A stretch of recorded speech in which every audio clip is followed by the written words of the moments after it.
Subscribe my YouTube channel and click the bell icon. نحمده ونصلي ونسلم على رسوله الكريم أما بعد فأعوذ بالله من الشيطان الرجيم بسم الله الرحمن الرحيم كل نفس ذائقة الموت ثم إليه ترجعون اللہ العظیم۔ میرے نہایت واجب الاحترام قابل صد احترام معزز و مکرم سامعین محترم، آج میں جس موضوع پہ آپ حضرات کے سامنے لبِ کشائی کروں گا، جو آج کا ٹاپک میں لے کر آیا ہوں، وہ موت ہے۔ موت کا وقت متعین ہے۔ موت پر انسان کے اعمال کا رجسٹر اور توبہ کا دروازہ بند اور جزا و سزا کا وقت شروع ہو جاتا ہے۔ خالق کائنات اللہ رب العزت نے ہر جاندار کے لیے موت کا وقت اور جگہ متعین کر دی ہے، اور موت ایسی شے ہے کہ دنیا کا کوئی بھی شخص، وہ کافر ہو یا فاجر، حتیٰ کہ دہریہ ہی کیوں نہ ہو، موت کو یقینی مانتا ہے۔ اگر کوئی موت پر شک و شبہ بھی کرے تو اسے بیوقوفوں کی فہرست میں شمار کیا جاتا ہے، کیونکہ بڑی بڑی مادی طاقتیں اور مشرق سے مغرب تک قائم ساری حکومتیں موت کے سامنے عاجز و بے بس ہو جاتی ہیں۔ موت بندوں کو ہلاک کرنے والی، بچوں کو یتیم کرنے والی، عورتوں کو بیوہ بنانے والی، دنیاوی ظاہری سہاروں کو ختم کرنے والی، دلوں کو تہرانے والی، آنکھوں کو رلانے والی، بستیوں کو جاڑنے والی، جماعتوں کو منتشر کرنے والی، لذتوں کو ختم کرنے والی، امیدوں پر پانی پھیرنے والی، ظالموں کو جہنم کی وادیوں میں جلسانے والی، اور متقیوں کو جنت کے بالاخانوں تک پہنچانے والی شے ہے۔ موت نہ چھوٹوں پر شفقت کرتی ہے، نہ بڑوں کی تعظیم کرتی ہے، نہ دنیاوی چوہدریوں سے ڈرتی ہے، نہ بادشاہوں سے ان کے دربار میں حاضری کی اجازت لیتی ہے۔ جب بھی حکم خداوندی ہوتا ہے تو تمام دنیاوی رکاوٹوں کو چیرتی اور پھاڑتی ہوئی مطلوب کو حاصل کر لیتی ہے۔ موت نہ نیک صالح لوگوں پر رحم کھاتی ہے، نہ ظالموں کو بخشتی ہے۔ اللہ تعالیٰ راستے میں جہاد کرنے والوں کو بھی موت اپنے گلے لگا لیتی ہے، اور گھر بیٹھنے والوں کو بھی موت نہیں چھوڑتی۔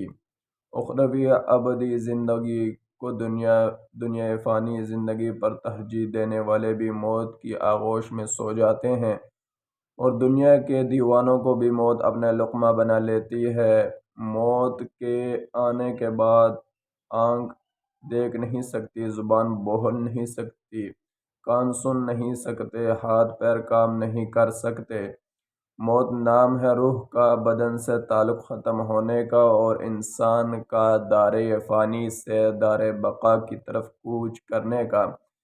ترقی یافتہ سائنس بھی روح کو سمجھنے سے قاصر ہے، حالانکہ اللہ تعالیٰ قرآن کریم میں واضح طور پر اعلان فرما دیا ہے کہ روح صرف اللہ کا حکم ہے۔ موت پر انسان کے اعمال کا رجسٹر بند کر دیا جاتا ہے، اور موت پر توبہ کا دروازہ بند اور جزا و سزا کا وقت شروع ہو جاتا ہے۔ حضور اکرم صلی اللہ علیہ وسلم نے فرمایا، اللہ تعالیٰ بندے کی توبہ قبول کرتا ہے یہاں تک کہ اس کا آخری وقت آ جائے۔ ہم ہر روز، ہر گھنٹہ، بلکہ ہر لمحہ اپنی موت کے قریب ہوتے جا رہے ہیں۔ سال، مہینہ اور دن گزرنے پر ہم کہتے ہیں کہ ہماری عمر اتنی ہوگی، لیکن حقیقت یہ کہ یہ ایام ہماری زندگی سے کم ہو گئے۔ موت ایک مصیبت ہے، جیسا کہ اللہ تعالیٰ فرماتا ہے، اور وہی سورۃ المائدہ میں 106 نمبر آیت میں اللہ تعالیٰ فرماتا ہے، اس کا ترجمہ یہ ہے کہ اور وہی تمہیں موت کی مصیبت پیش آ جائے۔ اللہ تعالیٰ نے اپنے پاک کلام کی متعدد آیات میں موت اور اس کی حقیقت کو بیان کیا ہے، جن میں سے چند میں آپ حضرات کے سامنے بیان کر دیتا ہوں کہ کل نفس ذائقۃ الموت، کہ ہر موت نے یعنی ہر جاندار نے موت کا مزہ چکھنا ہے، اور تم سب کو تمہارے اعمال کے پورے پورے بدلے قیامت ہی کے دن ملیں گے۔ پھر جس کو دوزخ سے بچا لے گیا اور جنت میں داخل کر دیا گیا، وہ صحیح معنی میں کامیاب ہو گیا، اور یہی دنیاوی زندگی تو جنت کے مقابلے میں دھوکے کے سامان کے سوا کچھ ہی نہیں۔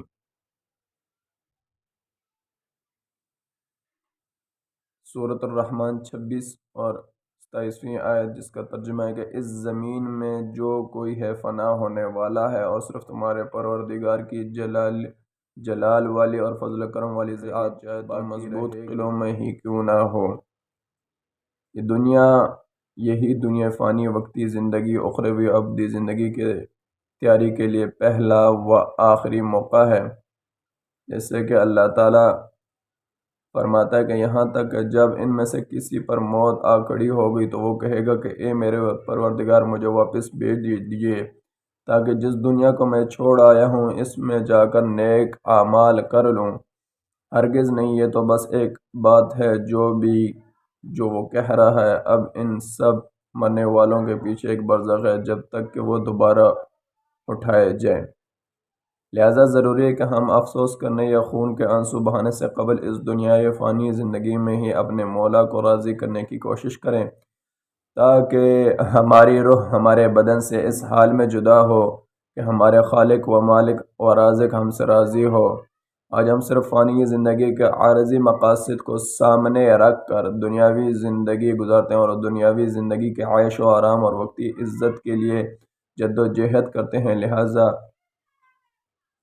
آئیے دنیا کو دنیا کے پیدا کرنے والے ہی کی زبانی سمجھیں، اور سورۃ ال عمران آیت نمبر 185 میں اللہ تعالیٰ فرماتا ہے، جس کا ترجمہ ہے کہ اور یہ دنیاوی زندگی تو جنت کے مقابلے میں دھوکے کے سامان کے سوا کچھ بھی نہیں۔